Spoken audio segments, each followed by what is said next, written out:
Et si l'homme qui avait attaqué Trick Williams était finalement Dragunov. Salut à toutes et à tous, on se retrouve aujourd'hui pour le récap de NXT du 12 décembre 2023. Et on ne perd pas une seule seconde car en backstage, Carmelo Hayes, qui est entré dans le bâtiment seul alors qu'il était avec Trick Williams, eh bien s'est fait attaquer et se retrouve donc au sol. Ce qui ne sent pas bon, il a l'air blessé à une jambe et je rappelle que Carmelo Hayes sera dans le tournoi pour devenir le challenger numéro 1 au titre US de Logan Paul ce vendredi lors de SmackDown. C'est la superstar de NXT qui a été choisie par Shawn Michaels. Bref, on verra si cette blessure est réelle ou non, on en reparlera plus tard dans la soirée. On revient sur le ring et Cora Jade est présente, elle qui a fait son retour lors de NXT Deadline. Elle dit que le soleil est sorti des nuages 4 mois après. Ce devait être difficile de passer tout ce temps sans elle à embrasser ses photos avant de dormir. Maintenant, elle est de retour, comme tout le monde le voulait. À chaque show, on lui envoyait des tweets afin de la revoir, et Deadline était simplement la meilleure journée. Malgré la profondeur du roster, le show est toujours meilleur lorsqu'elle est là. On l'a tous réalisé. À la fin de Deadline, tout le monde parlait de Cora Jade et non des autres catcheuses. Lyra Valkyria, la championne NXT qui s'est fait attaquer par Cora Jade, est présente. Elle dit que Jade a oublié un petit détail, le fait que Jade l'a attaqué dans le dos à Deadline.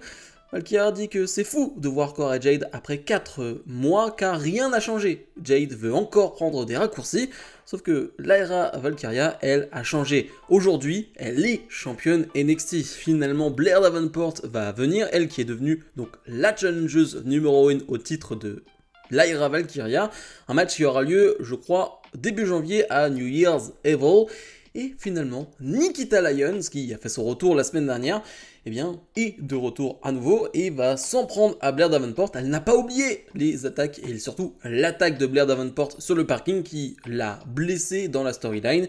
Finalement, on va avoir une bataille 2 contre 2 et les babyface vont réussir à sortir les heels du ring. C'était une belle promo, comme toujours, j'ai envie de dire, de Cora Jade. On sait que les qualités de Cora Jade sont au micro pour le moment et que sur le ring c'est plus limité qu'au micro, ça c'est sûr et certain. Au micro elle est vraiment douée et elle est vraiment forte dans son personnage. Lyra Valkyria est en train de progresser à ce niveau là, c'est encore pas fluide, c'est encore pas fantastique, mais il y a du progrès. Et voir, comme je l'ai dit, Nikita Lyons de retour et qui va peut-être partir pendant quelques semaines en feud face à Blair Davenport qui elle va être autour du titre NXT, ça va être intéressant. En tout cas, toute cette histoire qui va tourner autour du titre NXT féminin, ça va être intéressant à suivre. Métaphore font face à Josh Briggs, Brooks Johnson et Fallon Henley, un combat de plus de 10 minutes qui était vraiment bon, un bon combat avec des catcheurs qui sont sortis encore plus forts de NXT Deadline. Je pense forcément à Fallon Henley, je pense à Lash Legend et à Josh Briggs qui ont fait tous les trois de belles performances lors de son combat. Et maintenant, eh bien, il faut réussir à surfer sur cette vague et à enchaîner les bonnes performances et faire en sorte que NXT Deadline ne soit pas simplement un événement, mais que ce soit la continuité de leur carrière. Donc on a un vrai bon combat avec une belle domination des métaphores qui n'est pas du tout ennuyeuse. Pendant le combat, on a Tiffany Stratton qui va s'en prendre à Fallon Henley. Fallon Henley va même s'en aller avec elle. Une possible guerre entre les deux qui va à nouveau commencer, débuter, continuer. Tiffany Stratton n'a plus rien à faire du côté de NXT et ça on le dit depuis déjà quelques temps, mais bon, c'est comme ça, on ne peut rien y faire. Et sur le ring, c'est finalement Josh Briggs qui va prendre le dessus sur le champion de l'Heritage Cup, Noam Dar, en lui portant une énorme clothesline et donc remporter ce combat. Je ne serais pas étonné que dans les prochaines semaines, eh bien Josh Briggs ait une chance pour cette Heritage Cup. Lui qui est un peu plus mis en avant en ce moment, clairement ça va arriver je le pense. On nous présente les superstars du tournoi NXT Breakout masculin, des superstars qu'on connaît pas ou on en connaît plutôt certains, on en reparlera. Et surtout, de nulle part, vraiment de nulle part, Lexis King va s'en prendre à Trey Bear Hill, si je prononce bien son nom, de nulle part, vraiment avec une chaise, il va le frapper, on ne sait pas pourquoi, mais il va le faire. Vraiment aucun sens, mais ok. On va finalement avoir un combat donc de ce premier tour entre Miles Borne et Obafemi. C'est deux superstars qu'on connaît. Pour le coup, Miles Borne est avec Drew Gulak et Charlie Dempsey, et Obafemi on l'a vu il y a quelques mois, et ensuite disparition totale. On l'avait plus vu du tout alors qu'il avait impressionné lors de ses débuts. Là c'est un combat qui va durer quelques minutes et encore une fois c'est un tournoi NXT Breakout donc je ne juge pas les superstars de la même manière. J'ai bien aimé, surtout il y a 2-3 prises que j'ai plutôt appréciées. On voit encore la puissance d'Obafemi, vraiment c'était ce qui nous avait choqué, marqué lors de sa première apparition. Il a une force brute impressionnante, ça c'est clair et net, mais il y a une petite prise vraiment dans ce match qui vraiment, j'ai trouvé vraiment très cool, c'est le Power Slam porté par Miceboard, vraiment supersonique, hyper rapide ce Power Slam, c'est qu'un détail mais ça m'a plu. Finalement Obafemi va l'emporter avec une Power Bomb portée avec une facilité vraiment déconcertante. Donc Obafemi avance au prochain tour et voilà, je suis hyper intéressé dans ce tournoi, comme pour le tournoi qu'on a eu il y a quelques temps autour des femmes. Là avec les hommes, ça m'intéresse beaucoup ce type de tournoi pour dénicher qui sera les prochaines superstars intéressantes du côté de NXT. Dragon Lee, le nouveau champion nord-américain, défend directement son titre dans un Open Challenge et c'est Tyler Bate qui va y répondre. Deux hommes qui, là aussi, ont fait une énorme performance lors de NXT Deadline, dans des contextes bien différents, mais de belles performances. Un combat qui va durer un peu moins de 10 minutes et qui était excellent. Le public va bien évidemment chanter des This is awesome bien mérités. Non, c'était vraiment génial. J'ai pas regardé à quel point les deux se sont déjà affrontés ou non, mais j'ai vu une certaine alchimie, comme si ils s'étaient affrontés depuis des mois et que c'était leur 10e combat. Réellement, c'était flagrant à quel point c'était facile pour eux de s'entendre sur le ring. On a deux gabarits assez similaires, assez petits, capables d'aller très vite, capables de voltiger, bref, capables de faire beaucoup de choses. Et les premières minutes de ce combat nous montrent à quel point les deux sont talentueux techniquement. On a énormément de contres, les deux vont faire les mêmes prises, vont se contrer, vont réussir à se relever à chaque fois. Et finalement les deux se comprennent techniquement, donc c'est vraiment très plaisant à voir et surtout très beau techniquement, c'est magnifique. Jusqu'à l'enchaînement final où Tyler Bate veut porter sa fameuse close line, mais Dragon Lee arrive à le contrer avec son finish, 1-2-3 victoire de Dragon Lee qui conserve bien sûr son titre. J'ai hâte de voir ce règne de Dragon Lee, voir à quel point il va traverser les brands avec ce titre, SmackDown, NXT, va-t-il faire comme Dominic Mysterio? Ça m'intéresse vraiment. Et un Tyler Bate qui, on le dit depuis un petit moment, on l'espère, va arriver dans le roster principal, aux côtés d'un Pete Dunne, ce serait vraiment très cool, ce serait très signifiant et surtout, ça aurait vraiment un bel intérêt. Dijak fait face à Eddie Thorpe, enfin, il va essayer de faire face à Eddie Thorpe. Je rappelle qu'Eddie Thorpe lui a coûté le combat à NXT Deadline. Cette histoire qui dure depuis bien trop longtemps, selon moi, qui a un peu trop bouché l'avenir de Dijak, je trouve, du côté de NXT. J'aurais aimé voir Dijak dans d'autres histoires, mais il est resté avec Eddie Thorpe pendant très longtemps.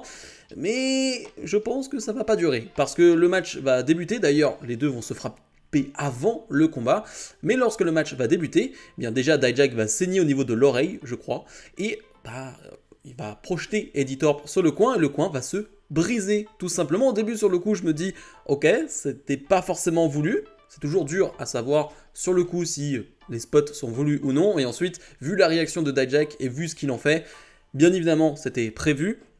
Dijak va se faire disqualifier parce qu'il va attaquer Eddie Thorpe avec le coin du ring à plusieurs reprises et clairement tu sens qu'on va vendre une blessure d'Eddie Thorpe qui va être éloigné des rings pendant quelques semaines, peut-être même plusieurs mois, je ne sais pas, mais ce qui est sûr c'est que Dijak va pouvoir passer à autre chose et ça c'est une bonne nouvelle. J'ai rien contre Eddie Thorpe, mais Dijak est tellement un super catcheur que j'ai envie de le voir dans d'autres histoires, dans d'autres feuds, parce que je trouve qu'il a perdu du temps avec Eddie Thorpe. Kenny Carver fait face à Riley Osborne pour le premier tour du tournoi Breakout. A noter que Riley Osborne fait partie de la Chase University et que tout ça est regardé par Tia Hale qui a eu un coup de cœur clairement pour Riley Osborne. On va avoir une petite histoire entre les deux d'ailleurs en backstage après, c'est plutôt marrant. On va avoir un combat de quelques minutes. Déjà on peut dire que physiquement Kenny Carver, c'est impressionnant, vraiment, le gars est monstrueux, vraiment, il est imposant, il est immense, c'est tellement impressionnant, et il va nous montrer quelques prises, je pense à une projection où vraiment Riley Osborne va voltiger vraiment, mais de l'autre côté, Riley Osborne, c'est pas n'importe qui non plus, je crois qu'ils disent, je sais pas de qui ils parlaient les commentateurs, mais il y en a un des deux qui travaille, qui est au PC depuis seulement février, donc ça fait pas très longtemps, et c'est déjà pas mal. Riley Osborne va même remporter ce combat avec un magnifique Shooting Star Press, vraiment très beau, donc affaire à suivre comme toujours dans ce tournoi, mais en tout cas les deux m'ont fait une belle impression et j'ai envie de les revoir, j'ai clairement envie de les revoir. Nikita Lyons et Lyra Valkyria font face à Blair Davenport et Cora Jade, un combat d'un peu moins de 10 minutes. Pas grand chose à dire techniquement sur le match, honnêtement, c'est très classique. C'est pas sur ce match-là que je vais juger le retour de Nikkita Lyons ou le retour sur le ring de Cora Jade. Bien évidemment, ce sera sur la durée et vous en faites pas, on le fera. Mais sur ce match, on retiendra le hot tag, bien évidemment, de Lyra Valkyria qui est au-dessus de tout le monde et ça se voit de toute façon. Il ne faut pas être un expert pour comprendre rapidement que Lyra, c'est la plus talentueuse des quatre. En tout cas, c'est celle qui, pour le moment, est la plus intéressante sur le ring, je trouve. Et finalement, c'est pas forcément sur le ring que ça va être hyper intéressant, mais tout ce qui va se passer autour. On a déjà une Tatum Paxley qui, encore une fois, va rôder autour de Lyra Valkyria. Et je pense que rôder est bien le bon terme, parce qu'elle est vraiment autour d'elle. Elle va être présente une nouvelle fois, elle va même la distraire pendant ce combat. Et il va s'en suivre plein de problèmes de timing, de tags non faits, de tags faits. Mais tout ça est un bordel organisé. Tu sens que tout ça est calculé. Et finalement, c'est Cora Jade qui va se retrouver à faire le tombé gagnant sur Lyra Valkyria. Cora Jade qui se place donc en tant que challengeuse possible de Lyra Valkyria, sachant que Lyra défendra son titre face à Blair Davenport dans 3 semaines à New Year's Evil. Va falloir suivre Cora Jade de plus près parce que faire le tombé sur la championne, c'est pas rien. Malgré les distractions, etc., les problèmes de tag, c'est quand même pas rien. Après le combat, Tatum Paxley va virer Nikkita Lyons du ring et va se coller tout simplement à Lyra Valkyria. Il y a un côté très Nikki Cross pour le coup dans ce que fait Tatum Paxley. C'est très creepy, très bizarre, mais affaire à suivre, vraiment affaire à suivre. Trick Williams arrive sur le ring et prend le micro et nous dit qu'NXT Deadline était comme un film. Il est sorti du match comme notre Iron Survivor. Ils ont donné un gros match samedi dernier et selon lui c'est le match de l'année. Ses adversaires ont oublié qu'il s'est battu toute sa vie jusqu'à la dernière seconde. Dans 3 semaines nous aurons New Year's Evil pour le titre. La musique du champion NXT Ilya Dragunov va retentir. Dragunov dit qu'il y a quelques mois, les deux étaient déjà sur le ring ensemble et Dragunov le remercie pour l'avoir poussé à un autre niveau. Il admire le courage de Williams et il est fier de Trick Williams. Il ne pouvait pas le regarder en direct car il se préparait pour son match ce samedi, mais il l'a regardé par la suite et c'était impressionnant. Williams a un élan que personne n'a jamais vu auparavant. Tout le monde parle de Trick Williams à la WWE et il le dit avec respect, mais à New Year's Evil, ça arrivera à la fin. Williams dit qu'il y a quelques mois, il se serait questionné sur ses habilités contre Dragunov, mais aujourd'hui, il est l'homme à NXT et il a ce qu'il faut pour l'affronter. Dans 3 semaines, il va amener le meilleur pour devenir le nouveau champion NXT. Finalement, Carmelo Hayes va venir. Carmelo Hayes ne peut pas attendre. Il s'excuse pour couper le segment. C'est le moment de régler ses affaires. Ça se termine ce soir. Parce qu'il en a marre. Il en a marre que son nom, soit dans les bouches de tout le monde. Il sait qui a attaqué Trick Williams. C'est la même personne qui l'a attaqué aujourd'hui. Dragunov veut quitter le ring puisqu'il n'a rien à faire ici. Mais Hayes lui dit de rester là car c'est Dragunov qui a attaqué Carmelo Hayes ce soir et Trick Williams, en tout cas selon les dires de Carmelo. Carmelo dit que ça fait sens maintenant. Dragunov demande de quoi il parle. Il n'a rien à voir dans l'histoire.